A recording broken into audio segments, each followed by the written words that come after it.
All right. So one thing that's really exciting is the world of e-commerce is constantly changing. And so we're going to do a little bit of what might be a fool's errand, and that is make some predictions about 2022, where things are going, where they've been, where they're going, what's coming up next. So I'm super excited to have on Melissa Simonson here from Eva. So Melissa, thank you for coming on Maximizing E-commerce. Thank you so much for having me. I'm so excited to be here.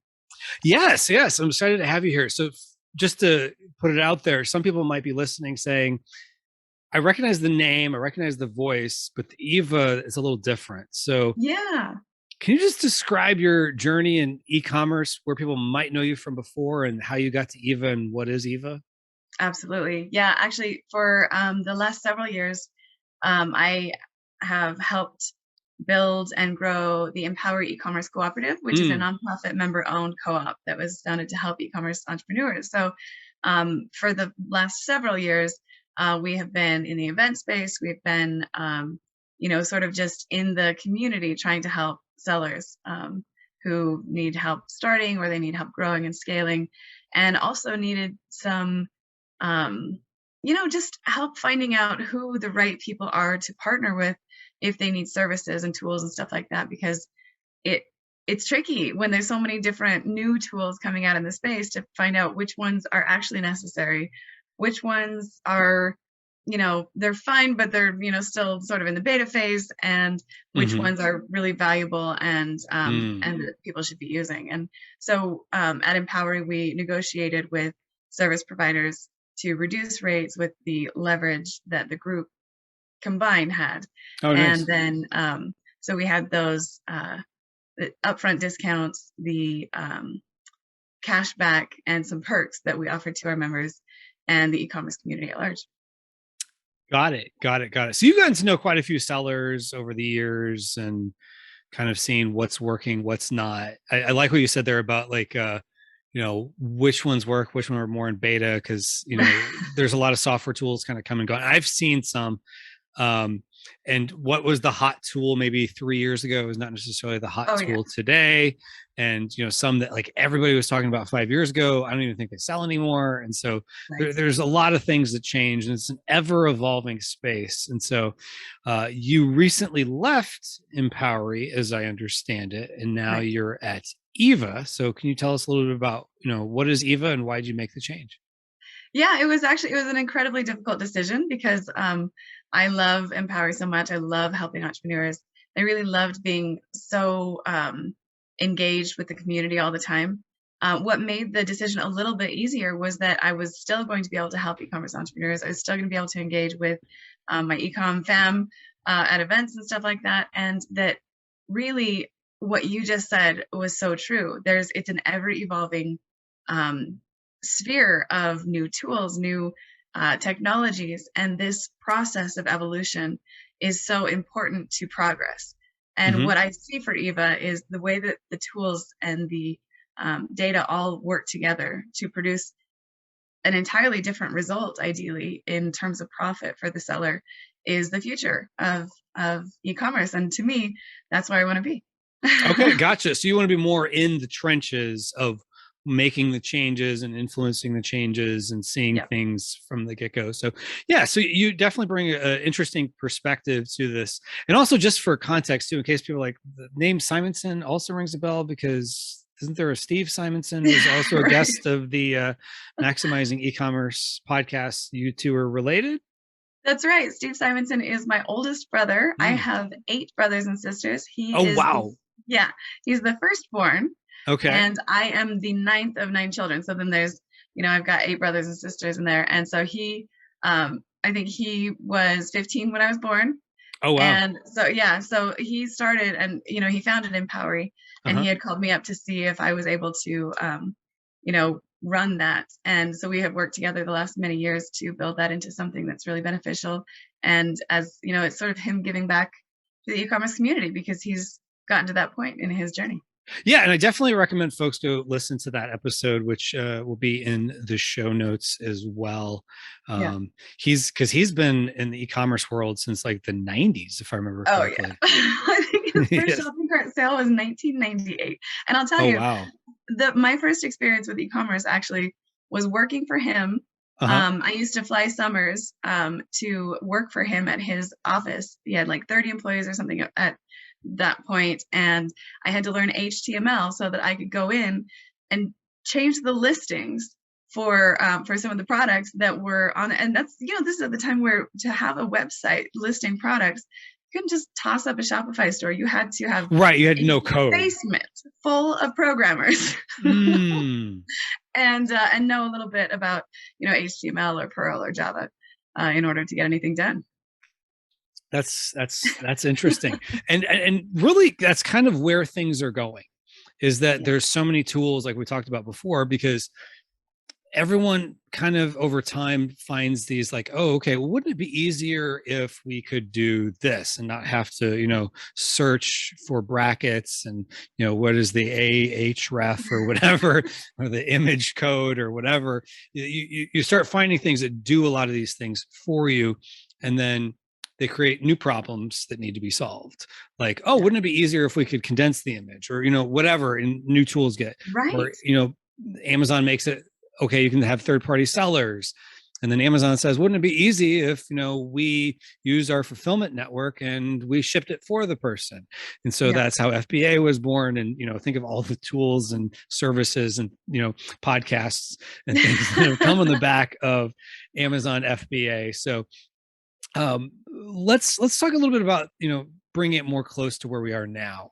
From your vantage point, from what you've seen, because you've been in the e-commerce world from one degree or another, back to when you actually had to, like, if somebody right clicked and looked at the source of the page, you were the person who was actually having to find where do I make the title change in this source. Right.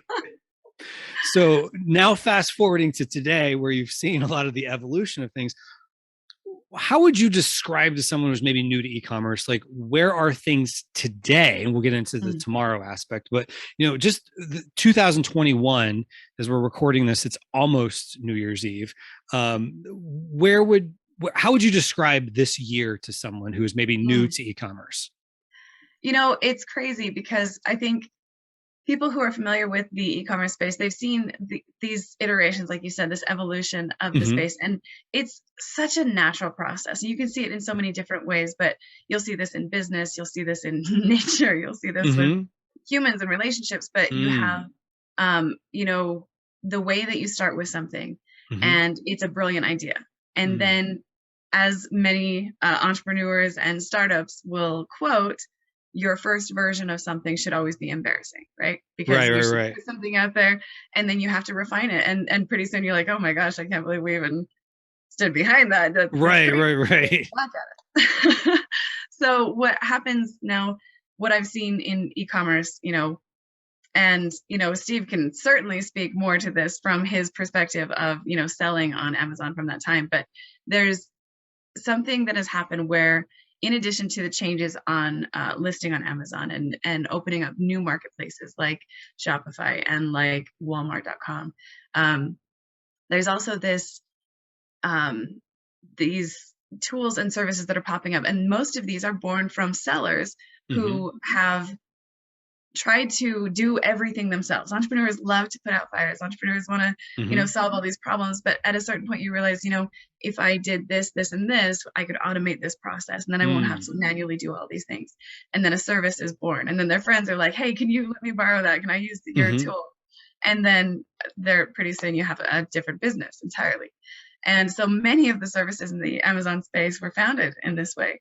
But now what we're seeing is, as this tends to be version 1, where there's a need and you solve the need, then you begin to refine the need and you can combine tools and then you can combine data. And so what's interesting to me now is to take version 1 of several different types of things and then instead combine that into one amazing tool, to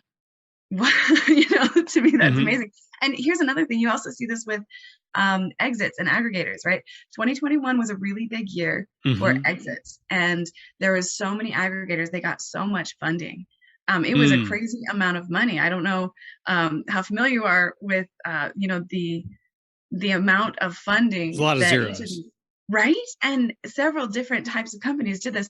And it became almost just, it was like a popular thing. And the credibility was being parlayed around as though the amount of money you got was what made you credible. You know, Hmm. this is, they must be a legitimate company. They must know what they're doing because they got this amount of funding. But at a certain point, some of the funding companies realized these companies can't just be able to buy these businesses. They then also need to be able to run the businesses and build the brands, or Hmm. else, you know, what are we going to do? So then there's this, again, natural evolution where Mm. a bunch of these companies pop up and then only the strong survive. So now we're at this place where I believe coming up early into the next year, we're going to see many of the companies that are not able to sustain their growth that they anticipated, and it's going to really separate the wheat from the chaff, in my opinion. Yeah, that's a good point. And I forget who I saw say this, and it just kind of paraphrased, I think, what we see in the aggregator space, that everything looks great on a spreadsheet. Yeah. But then once you translate that to the real world, these aren't just hypothetical numbers, that the, actual issues that come up, like some of the issues Right. that came up this year were um, rising PPC costs. And we can get into, Oh, what I think and what you think are some of the reasons for that. mhm. That there was supply chain issues, Oh yeah. worse, you can't close down countries for months or years at a time and just flip a switch and everything's back to normal. Right. I was talking to a relative of mine, kind of going a little bit of a tangent, but if this still makes sense, is that he works for one of the major entertainment theme parks in the Orlando area. If you can probably guess what it is. But he was saying that, like, they want to bring back some of the shows that they had in the park before COVID. He's like, Mm. it may take us 2 years for some of them, Oh. because you have to, let's say you have a performer based on a movie character, and that person has to have a certain look. Well, they can't Hmm. just have one person who can sing, who can dance, who has that certain look, certain age range, certain height, whatever. You have to find multiple of them.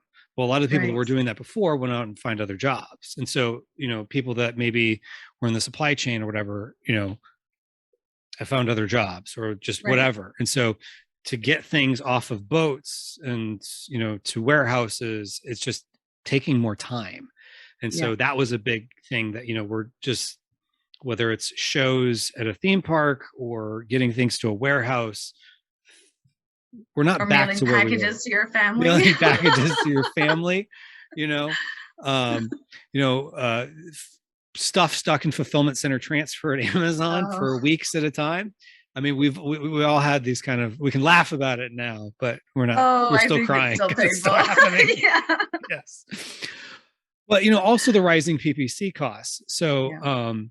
have you heard folks talking about PPC costs and what their kind of thoughts are Yeah. on it? And I can get I think into kind of mine too. really the hot topics this year. So I think obviously logistics and people Mm-hmm. trying to find out, is it worth sourcing from a different Mm. area than China? Mm-hmm. And then the inventory, the changing maximums, minimums for Mm-hmm. inventory Oh storage yeah. at Oh, FBA, right? yes, that's such a good This one to bring up. and then Mm-hmm. and then I don't know how many people are aware of this or how many people experience this, but I know a lot of sellers who their Black Friday and Cyber Monday were not great, and it was expected and Mm-hmm. anticipated because they were afraid to advertise, not only because of the rising PPC costs, but Mm. also because what if they sold out? And then they lose their Oh rank, they yeah. lose their page, and then the increased times it feels like now with Amazon checking in your product, Mm-hmm. and so you might have the plan in place, but then Amazon takes an extra couple of weeks to check in your stuff, and you lose your rank. And what are you going to do? Yeah, that's such a good point. That's such a good point. There's so many just weird variables. And then another thing was that happened was uh, Amazon made some pretty big changes with their terms of service or seller code Mm. of conduct. With and I think that pushed people from certain tactics that I was never necessarily a fan of, but some Oh, people, right. with the Yeah, like the rebates. full price giveaways, Mm-hmm. right? Yeah, yeah. Yeah. And going back to, the evolution of services and tools, there's people that are kind of out of business because their whole service was around this. And I don't recommend folks do those things, even if someone says, oh, it'll be fine. They'll never know. They'll never know is never a strategy. No, they always know. Yes, they'll always know. But just for folks, for a little bit of context, if they're not 100% sure what we're talking about, is people used to do these rebates. And what would happen was, someone might run a Facebook ad and they run them to ManyChat. And they've got this ManyChat sequence. And basically in that sequence, like, hey, you can get a free product. Just put in this. But it's not really a free product. They're buying it. So to Amazon, Amazon thinks, oh, this person made a sale. And they were using... Right. And to clarify, this is search, find, buy. So we're not just clicking on a link going straight to the product. They're telling you have to follow these steps. You have to search for the product because they want you to actually rank this product as well. Exactly. So it was either a search, find, buy, which I always thought search, find, buy was kind of like on the gray area, I think, because the person's still looking on the platform. What I thought Amazon, I could always see Amazon would have more of a problem with was like, I don't even fully understand what it is, but the 2-step URL thing where it looks like someone's already added it to carts and already look like they had added it to cart after searching for a certain search term. Like that one, I could definitely see Amazon might have a problem with that. Yeah, it's a little gray. Yeah, exactly. So what was happening is, Amazon always had wording about not manipulating the algorithm. And Amazon, going back to the whole thing about evolutions, Amazon's making evolutions here. And so when I first started in 2016 as a private label seller, the big thing everyone did, and this was totally publicly kosher, was you would go to top 10,000 reviewers and you say, hey, I have this product. Would you like me to send you one for an honest rating and review? And they would say, sure, I'd love for you to send me one. And there was people who that was basically their job, was to review, and they would just get stuff all day long. And they would just, write like 30 reviews, and they'd write good reviews with pictures, and they would have like a little badge. Yeah. Videos, top 10,000 reviewer. And as long as they put the wording about like, this product was received for a review, I received this product for free in exchange for an honest review. Right. And then I think it was TechCrunch did a comparison of, they scoured like thousands of reviews and did an analysis of if there's this verbiage or if there's not this verbiage, what is the average star rating? And so then that puts to question Amazon star rating. So then Amazon says, we don't like this. So it was instant. Don't do this. Yeah.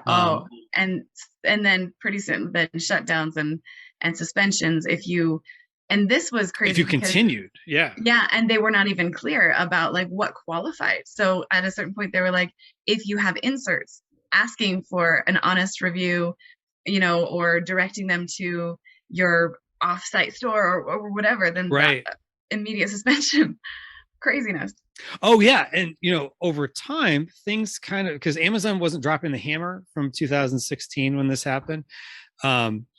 And so we've all seen it, like the insert that says like, send us your PayPal ID and a screenshot of the review you left, and we'll send you $20. Now that's definitely arguably review manipulation. I'm amazed that didn't catch up to sellers sooner. In fact, somebody got a gift from an Amazon seller. Well, it wasn't a gift from an Amazon seller, it was a product we purchased on Amazon. And in the insert, it was like, get a $5 gift card by, leaving a review. And it was making it very specific, quid pro quo, leave a review, we'll give you this. Yeah. Now, where people thought they were kind of in an okay gray area with rebates was like, okay, we'll give 100% rebates, but we won't ask for a review. Yeah. Or we'll conveniently ask for a review, but after the fact, and we won't tie it together. But you can see how Amazon might have issues with that. And Amazon is a search platform, so they've spent billions of dollars on their algorithm, and I'm assuming it's in the billions over the years to get the right products to show to the right people. Yeah. And so if we're kind of doing things that make it look like, oh, someone happened to go all the way to page 7 looking at water bottle, and they purchased this water bottle. So let's bump that up to page 2 and then up to page 1. But it was maybe never quite deserving, or wasn't within the algorithm what it was looking to do. And Yeah. so the evolution of the algorithm was, we don't want this. And so they basically, Amazon said, this kind of behavior is no longer tolerated. Yeah. And we've probably all seen people talk about, brands and products that have been completely suspended, whether the product or the brand, the seller account, whatever. So don't do that stuff. But that's pushing more people Definitely to not. PPC, because Oh yeah. PPC, Amazon will always say, we'll take your money. Yeah. Like, hey, we'll take away, these other tools that you've been using, but absolutely we'll charge you more for PPC, Right. and carry on. Right. Because if it's an auction and more Right. people are bidding, what does that do? It makes your costs go up. So a lot of things going on there. So anything else that you think maybe we haven't covered yet, and what has happened in 2021 that would be notable? Yeah, I mean, I think obviously logistics are continuing to be an issue. People who didn't really bother with 3PLs before are really finding it absolutely necessary to not only use a 3PL, but have a better system of organization for inventory management, to make sure that they are projecting correctly where their inventory is in transit, when it's arriving at Amazon, how many units they have left, just so that there's a constant stream from your manufacturer to your 3PL, 3PL to your FBA, and making sure that that stays connected. And you really have to have a good knowledge of your sales velocity to know this. And, most sellers, that's information they want to know and want to see. But inventory management, not a sexy topic. So they're not maybe as up on that as they should be. And, another thing is, so there's several topics that in Empowery, when we would go over these topics, we used to call these the vegetables. There's the desserts, like, oh yeah, the stuff that everybody likes. Yeah. So the desserts, this is like ninja hacks and the really cool things that most of which do not work anymore, by the way. They're fun for a little while, but then they shut you down or get you suspended. And now the hot topics really are the vegetables of e-commerce. It's logistics. If you can figure that out, that feels like dessert right now. Yeah. Like, oh my gosh, this is killing me. Right. Sourcing. If you have been sourcing in China, it remains still one of the best systems, which it's very frustrating, I know, for a lot of people, because they want to look to Vietnam or Guatemala or other places to source their product. But China has just been doing this so long. They have a system of daisy chaining that makes it so that when you are asking your factory, can you put a zipper on this? Can you add a flap here? Can you X, Y, or Z? Then they just say yes. What they're not saying is, this is actually going to come from 2 other factories, and then we're going to put it all together, right? And it's not necessary information for them. They're just going to tell you the new price. Right, exactly. And it's not something that is established in Vietnam or the other places. And so you have to be much more engaged, you have to be much more knowledgeable, and you really have to be more involved in the process if you're going to be using another country. So that's another hot topic that used to be vegetables. And then I would say insurance, right? This was a big deal the last couple of years. Most people were not worrying too much about liability insurance. It was a requirement of Amazon, but they were not enforcing it. Yes. So it became then something that you had to prove. You had to update your account to show that you were actually in compliance with your, liability and all of those kinds of insurance. And everything really, all of these things combined, to me, tell me that while it is still fun sometimes to talk about ninja hacks and things like that, the long-term gain from that is not a great projection for your business, and in the end may hurt your business. But in combination, the sourcing, the insurance, the logistics, these things that when you get it right, then you can project success for your business. What this tells me is it really comes down to the basics: building a firm foundation for your business, and doing it in a way that you've got your accounting set up, you've got a good partners and stuff for your sourcing, for your Mm-hmm. logistics. And it's not, there's no secrets here, right? Start a good Mm-hmm. business and run it in a way that is just sound business practices. This is not hot topic, brand new information to people, but Right. it almost feels like it, because in the Amazon world, it's been so cutting edge that you can do these quick little moves and get quick profits and escalate your business and scale up quickly. Now that is much more difficult, and the competition is fierce, especially given the increased PPC costs.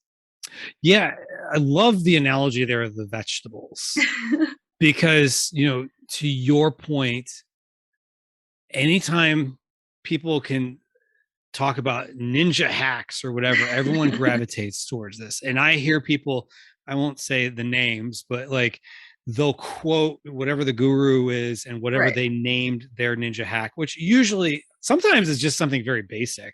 Sometimes it's just a sacred cow that may not even be true. It's just this person talked about it, and then this person took their course and then sold it, but did a better job of selling the idea than the original person.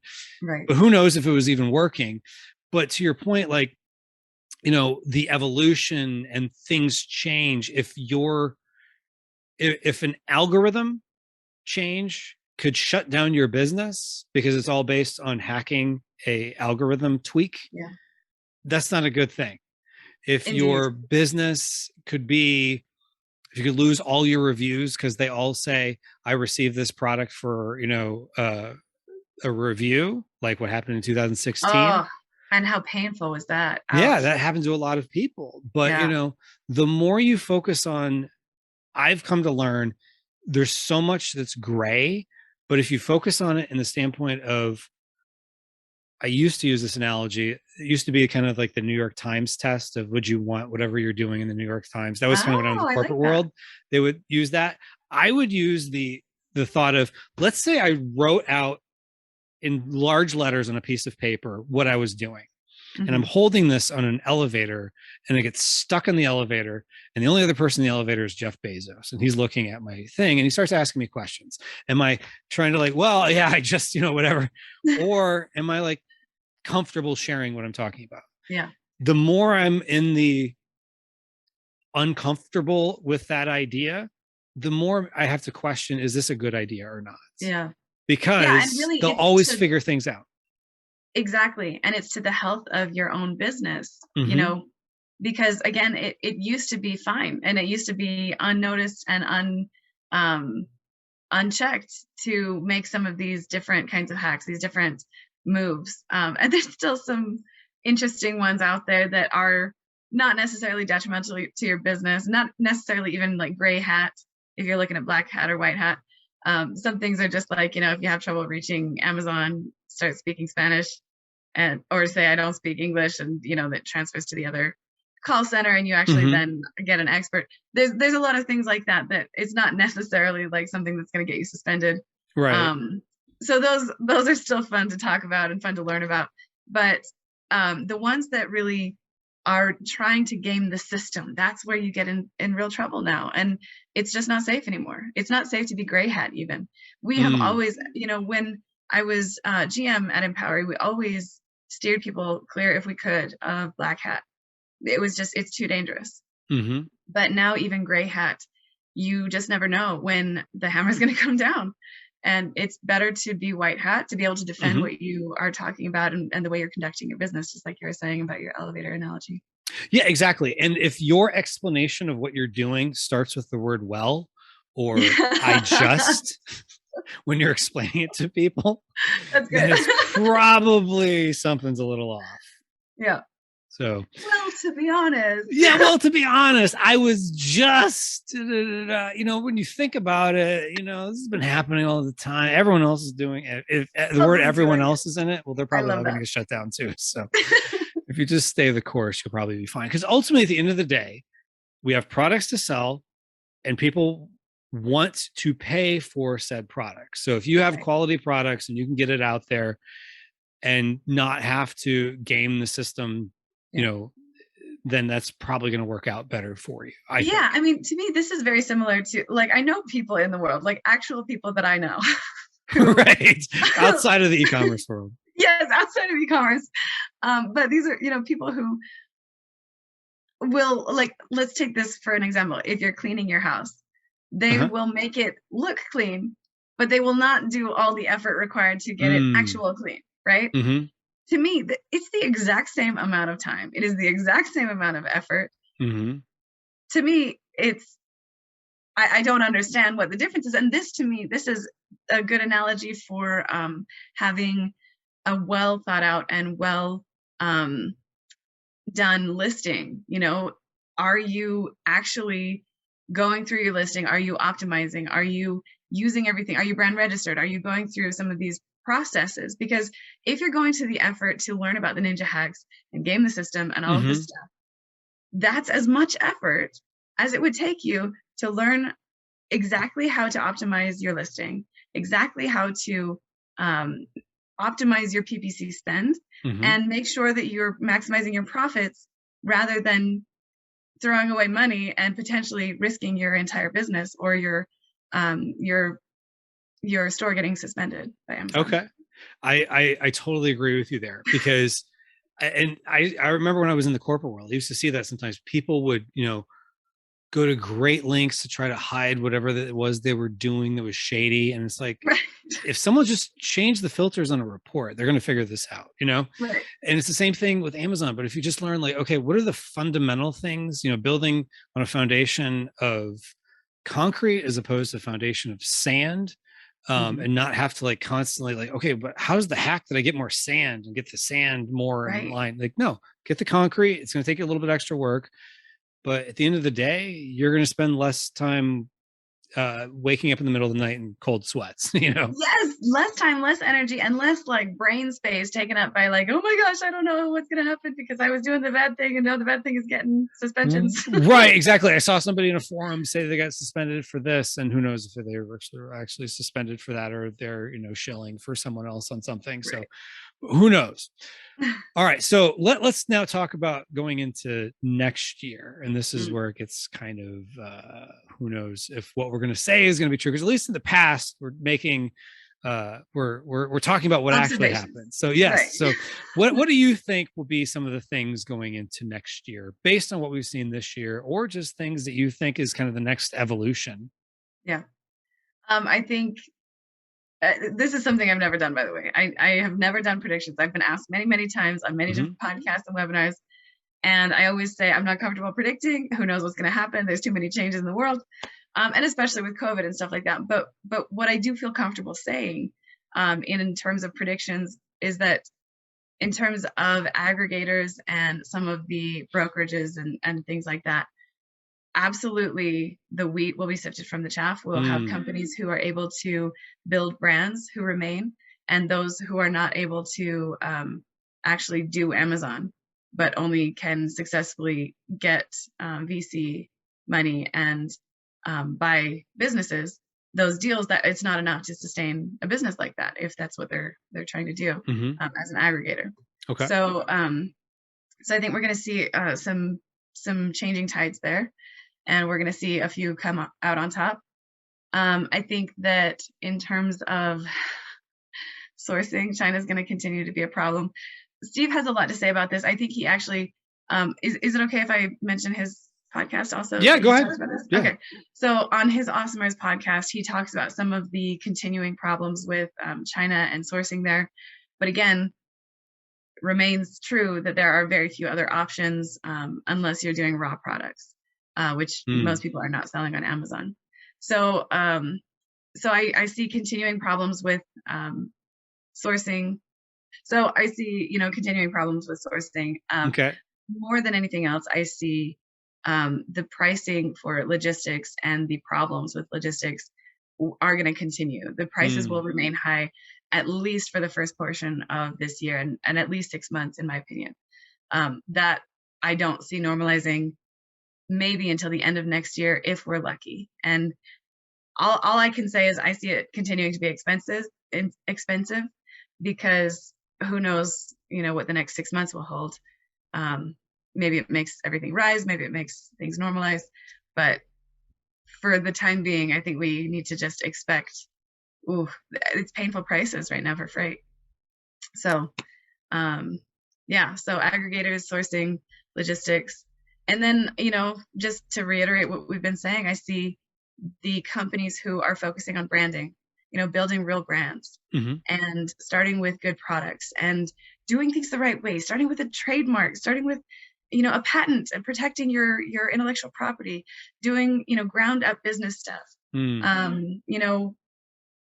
Tracking your bookkeeping and your numbers, knowing your numbers correctly, like just standard good business practice stuff, elevating sellers over people who are trying to make things work on the fly or to scale rapidly as it worked in the past, because I just don't see it working next year. All excellent points. I definitely agree with you. I think that some of the supply chain issues of getting things shipped from point A to point B, I think eventually it's going to come down somewhat. And I know, and maybe I'm a little bit more optimistic about it being a little sooner. I don't think it's going to be instantaneous. Because I remember talking to a guy locally who was a contractor outside of the Amazon world, and he was talking about like how lumber had gone up to a certain price. Well, eventually lumber started to come down because eventually, it can't sustain that forever. Mm-hmm. I think we're going to start seeing, I think we saw a lot of hoarding of supplies by consumers, by companies. Like the whole concept of lean manufacturing is gone. Mm-hmm. So I do think that there's a lot of, and not just Amazon sellers, but just, Lockheed Martin or whoever, brings stuff across a boat from China. I think everyone's bringing more stuff because you don't want to run out because you're waiting on one ingredient. So like you were talking about, before, like, they can't get the zipper. And so it takes forever. So I think some of that will start to normalize because I think at a certain point, everyone will have had their stock. And so maybe they keep ordering more. So I don't know. So part of me thinks it might be less stuff going through, but again, this is a fool's errand we're doing here. Yeah, 100%. And honestly, I'm curious to see which of us is right. We'll see in 6 months, right? Right, exactly. Kevin, told you. No, I was kidding.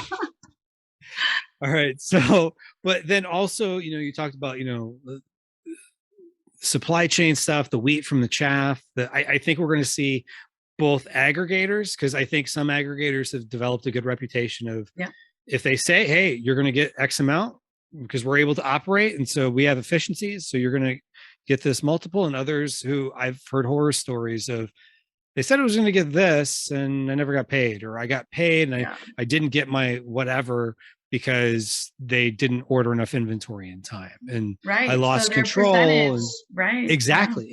And that will develop a reputation that will follow that aggregator. Because at a certain point, a lot of this stuff is, spreadsheets of what you're going to get paid until the money's in your bank, you're not paid, especially when there's a lot of, if this, then you'll get that much. And if that, then you get that much. And so, know the fine print. Yeah. I think PPC costs will probably continue to rise a bit, but I think eventually will normalize. I think, and I'm going to add another one, and this is probably me being a little bit biased here because I have a service where I help people get into international marketplaces, but I think we're going to see a lot more people starting to go to places like Canada and the UK. Ooh, I think you might be right about that.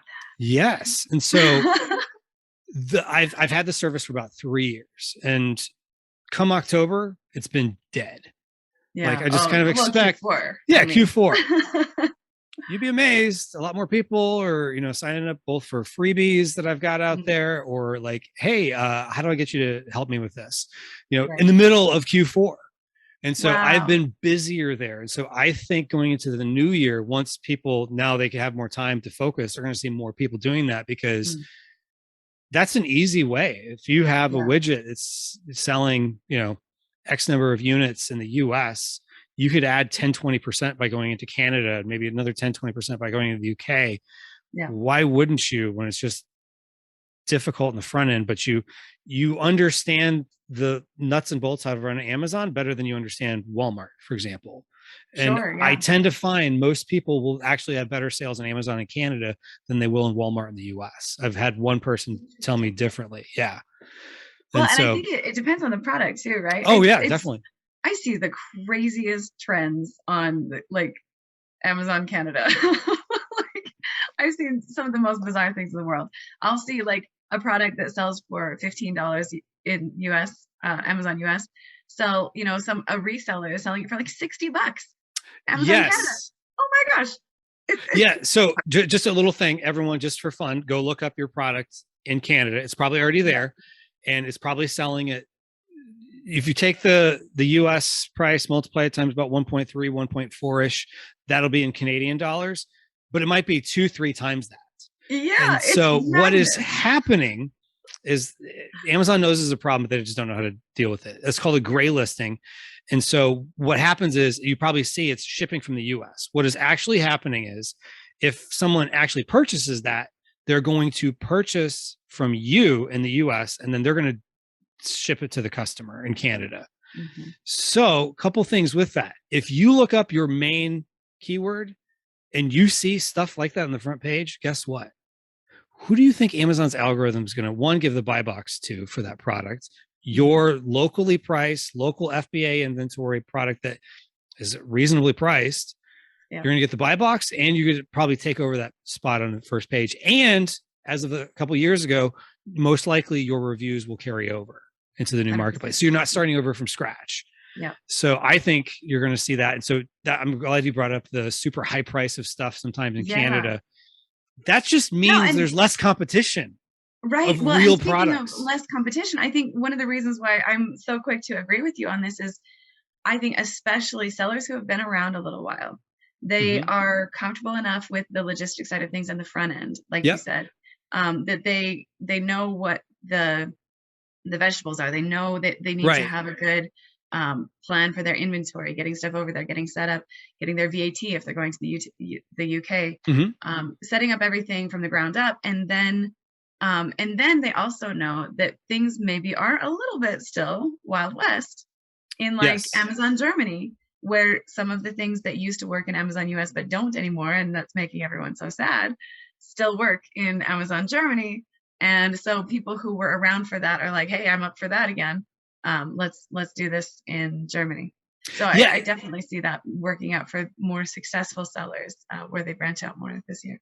Yeah, absolutely, absolutely. And regardless of whether they work with me or not, I just want to see people get results and Yeah. whatnot. And I do think there is a lot of opportunity in these other marketplaces, but I would avoid the marketplaces that Amazon's sending you emails about every day. So if Mm, you have someone calling you and emailing you like, hey, come to the UAE or come to Singapore or whatever, it's because they're trying to build a catalog. And right. Amazon doesn't have all the same bells and whistles and all these new country. Sometimes they start a new country, then you have PPC. Yeah. You know, Well, like and there's no customers there yet either, which is right, exactly, exactly. And like just because they Flipkart, built it doesn't mean the right, people in UAE are going to go there. Like they right. might have their own website, or like Mhm. Amazon has worked very hard to take away Australia's eBay market share Yeah. because eBay was at like 6 times the sales of Amazon for like the first year or so. And Mhm. so people think like Amazon's taken eBay's market share away in like 2002. Well, in Australia, it was, 2019 that they were really working on that. And so just Oh, little things yeah. like that, you really Well, and point I being still is buyer hear behavior. right, and I still hear from sellers trying to from Australian sellers actually who Mm-hmm. sell in Amazon US, they Yeah. will not sell in Australia. They will not do Amazon Australia because they cannot sell their product there. It may be flying off the shelves in the US, but they Mm-hmm. cannot get it to sell in Australia. Well, the what I'll say is I generally find for a lot of people their US sales, if you compare that to like let's say Canada or UK, tend to be around 10, 20%. Whereas for a lot of people, it might be 10, 20% of their Canadian sales would be what their Australian sales are. So you can kind Mhm. of do the math there. I have the best BSRs of my products in Australia. And one time I was Really? telling, oh, yeah.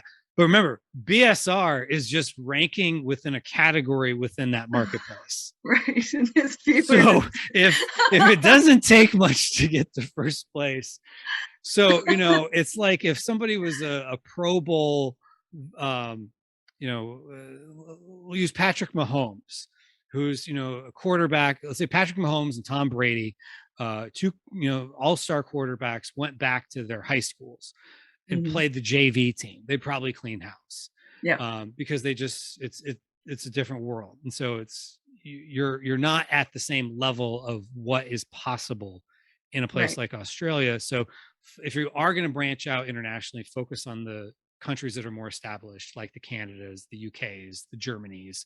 Yeah. I wouldn't go first into Germany because there's a lot more logistics and different language, Oh but yeah. people use the same words to describe things in Canada that they do here for the most part, and UK Yeah. most that. So all that work you've done on keywords is probably going to work over there. So anyway, what else do you think is going to happen in 2022? I'm not sure if I have any additional Okay. predictions. I think I might be tapped out. Okay. No, this is good. This is good. So we think international will probably be a bigger thing. Yep. PPC will probably still be, have pressure on it just because as people are coming to terms with, I can't put an insert that says, send me your PayPal ID in a screenshot, Right. Yeah. anymore, which they probably never should have done anyway, but that's pushing people more towards white hat tactics. The Yeah. vegetables, like, all The right, now I got to eat vegetables. some Brussels sprouts, That's right. PPC is Which are Brussels delicious, sprouts. by the way. They are, if you do it right. I was telling my daughter that yesterday. um, but anyway, so you got to eat your Brussels sprouts and your carrots because that's how you have a healthy business. That's right. So focusing on more of the vegetables, the white hat, the more foundational things, I think Yeah. that's great. So if somebody wanted to learn more from you, or follow you, or learn more about Eva, which they may not see the backdrop if they're listening to the audio version of this, but tell me a little bit more about what you do now. So now I am trying to do everything I can to make people aware of Eva. Some of the main things that we've been talking about today are things that Eva tries to solve. We Mm, have inventory management, so we can forecast out how many units you need. And let's say you need to add in a certain number of units. We mhm, can show how long, based on your current sales velocity, because we have the data from your previous 24 months of profit analytics, your inventory data, your ad spend, your you can even do cost of goods sold and enter your own costs in there for your landed costs so that you can make sure that you're having accurate data for your profit numbers. And also reimbursements we're taking into consideration if you're getting reimbursed from Amazon, and all of that goes into the numbers. So what that means is we can see how many units you have, where in transit it is. We can show you that on a dashboard, and you can see if you need to um, look at your sales velocity to determine how many days you have left. You can also see, okay, if I have this many days left, how much money do I need if I want to fully restock? Or I only have this much money, how much can I restock? And then mm, not only does it show you you can restock this much, it will show you on every SKU, every item that you have, you should do 50 units of this. You should only do 24 units of this. You should, and it's based again on that sales velocity and maximizing your profit based on your own data, the seasonality, the trends, your competition, and all of that is available. So this is one big thing that I think people should look at, because inventory is going to continue to be an issue, in my opinion, especially with the restrictions that Amazon has placed this year. wow, that's interesting, Um, because that's a lot of kind of like we were talking about before, that like as these marketplaces evolve, that yeah, sometimes new problems arise, or ones you hadn't even thought about, or new ways to look at things. So that's interesting, of like, looking at things a little bit more strategically, rather than, oh, let's buy another container today, you know that, right, right. Yeah, is that's exactly right.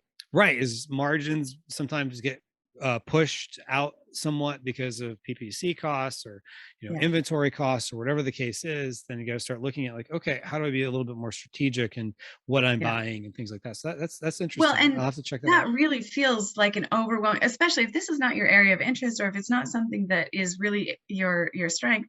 This is a really um, um, overwhelming seeming task to Hmm. some people. Like, I don't know how to do this. I don't want to do this. And they may procrastinate. That may cause them other problems.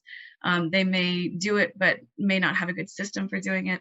They may rely just on a spreadsheet to help them keep track of things.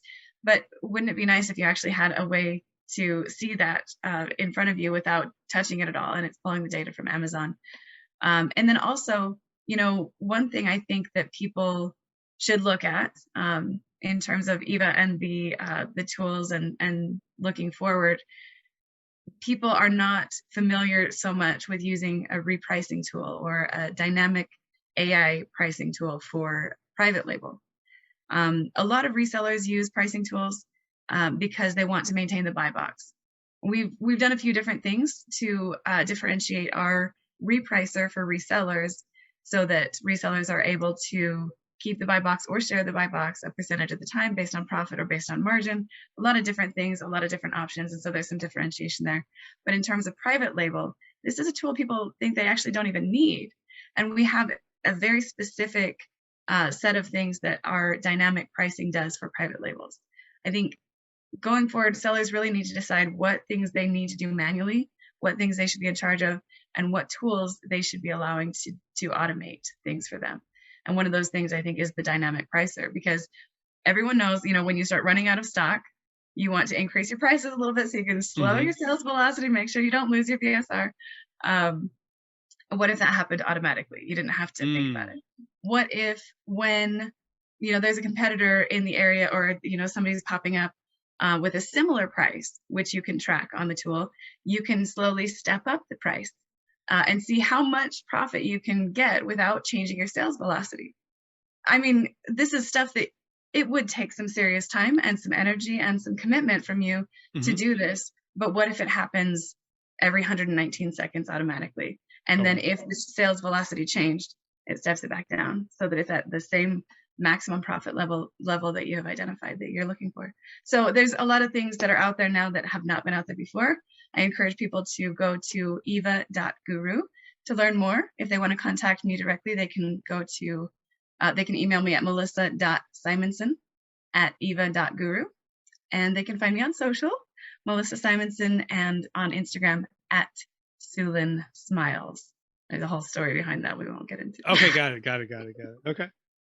Good deal. Well, we'll link to all that in the show notes, as well as if you're watching on YouTube, it'll be in the description down below. So this was a fun conversation. We went in some different directions than I thought we were going to. So this was good. Thank so thank you so for much, your insight. Kevin. It was such a pleasure.